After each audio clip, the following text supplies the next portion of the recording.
Shemuel Bet, 2 Samuel, chapters 11 through 12. And it came to be at the turn of the year that the time sovereigns go out to battle, that David sent Joab and his servants with him, and all Israel, and they destroyed the children of Ammon and besieged Rabbah.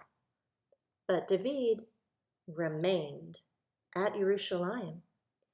And it came to be at evening time that David rose up from his bed and walked about on the roof of the sovereign's house.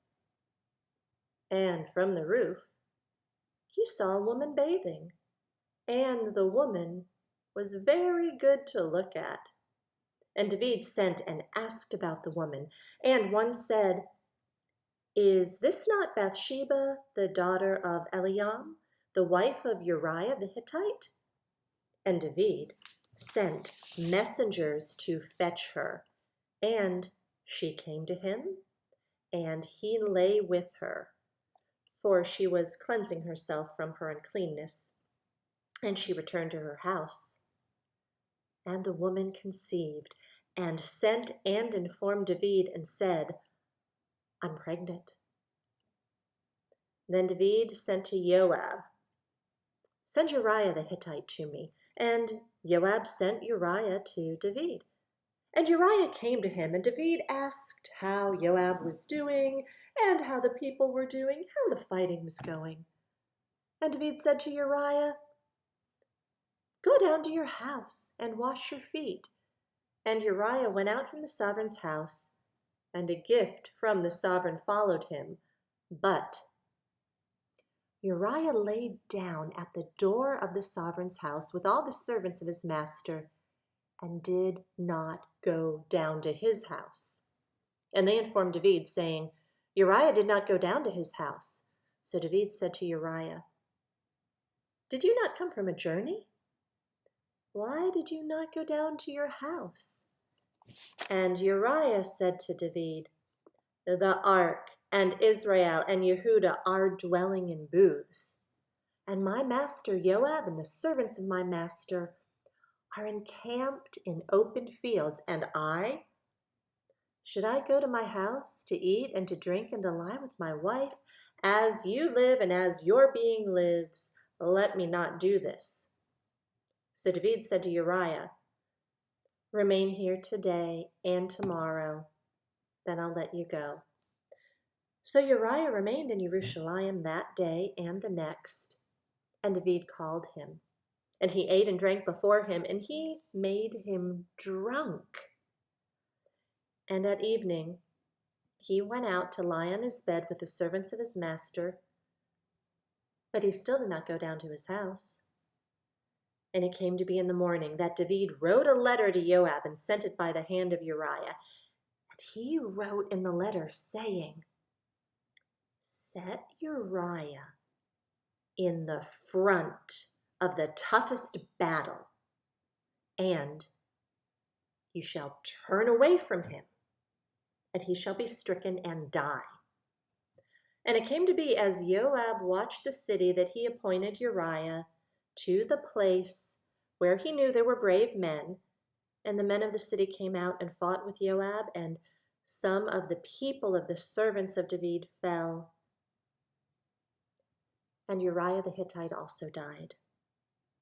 And Joab sent and reported to David all the events of the battle, and commanded the messengers, saying, "When you've finished reporting all the events of the battle to the sovereign, then it shall be, if the sovereign's wrath rises, and he said to you, 'Why did you go so near the city when you fought? Did you not know that they would shoot from the wall?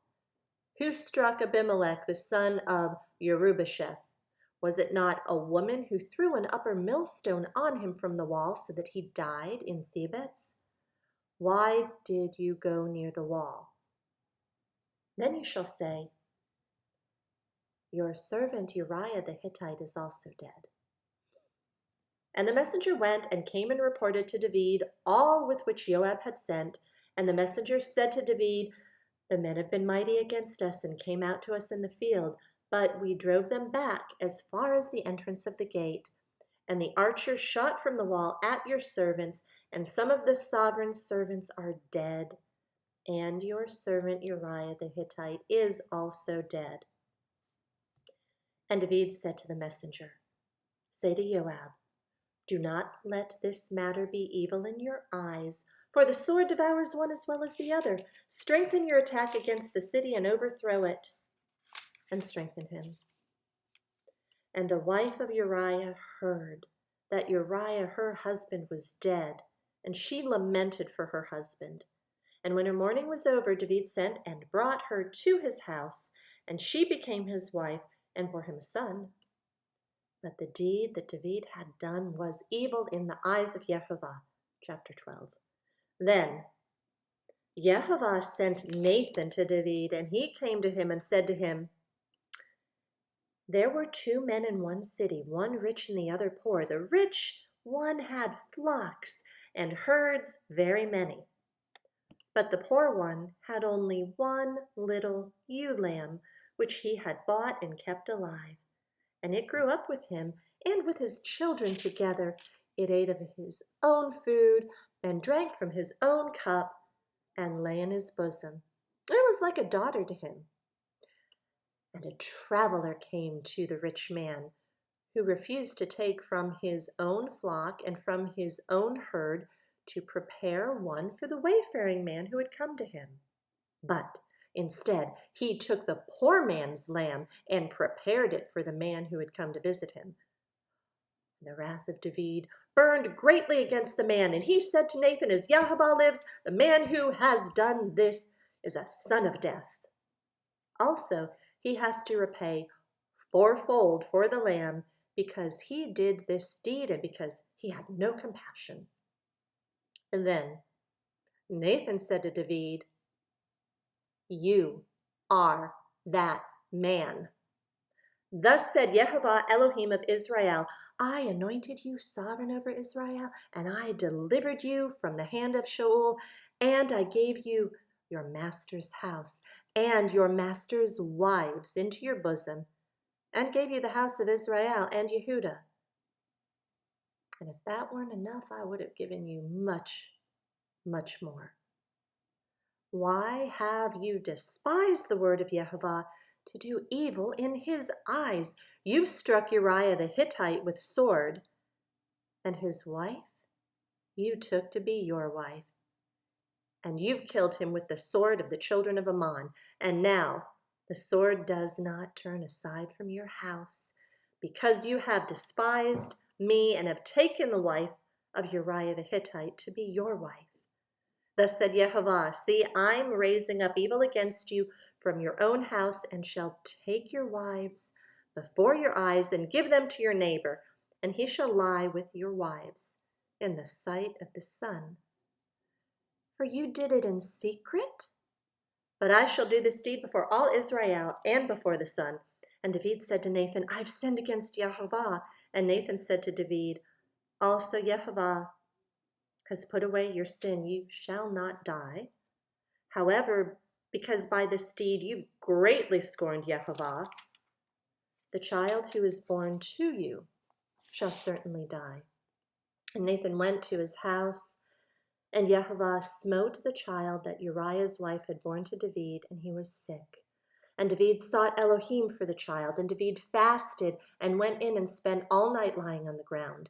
So the elders of his house stood up over him to raise him up from the earth, but he would not, nor did he eat food with them. And on the seventh day it came to be that the child died, and the servants of David were afraid to inform him that the child was dead, for they said, "Look, while the child was still alive, we spoke to him, and he would not listen to our voice. How do we say to him that the child is dead? Then he shall do evil." And David saw that his servants were whispering, and David perceived that the child was dead. And David said to his servants, "Is the child dead?" And they said, "Yes, he's dead." David then rose up from the ground and washed and anointed himself and changed his garments. And he went into the house of Jehovah and bowed himself. Then he came to his own house and asked, and they set food before him. So he ate. And his servants said to him, "What is this you have done? You fasted and wept because of the living child, but when the child died, you rose up and ate food.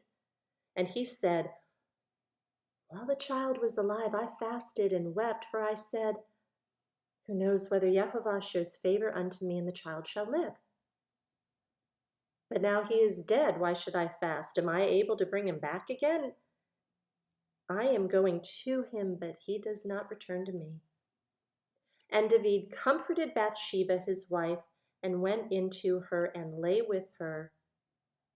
So she bore a son, and he called his name Shlomo. And Jehovah loved him, and sent by the hand of Nathan the prophet, and called his name Yedidiah, because of Jehovah. And Joab fought against Rabbah of the children of Ammon, and captured the royal city. And Joab sent messengers to David and said, I have fought against Rabbah, and I have captured the city's water supply. And now gather the rest of the people together and encamp against the city and capture it, lest I capture the city and it be called after my name. And David gathered all the people and went to Rabbah and fought against it and captured it. And he took their sovereign's crown from his head, and its weight was a talent of gold with precious stones, and it was on David's head. And he brought out the spoil of the city, a very great amount, and he brought out the people who were in it, and set them to the saw, and to sharp instruments of iron, and to axes of iron, and made them pass over to the brickworks. And so he did with all the cities of the children of Ammon. And David and all the people returned to Jerusalem.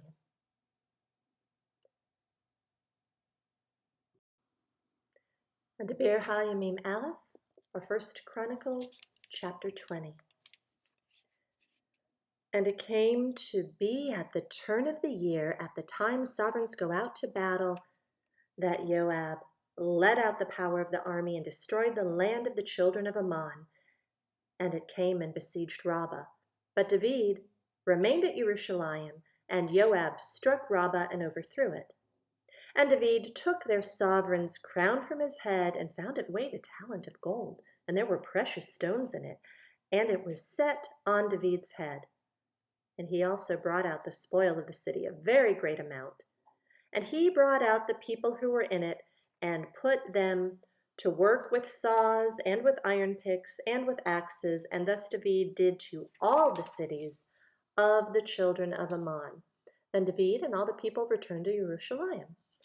And afterward it came to be that fighting broke out at Gezer with the Philistines. Then Sibbecai, the Hushathite, struck Sippai of the sons of the giant, and they were humbled.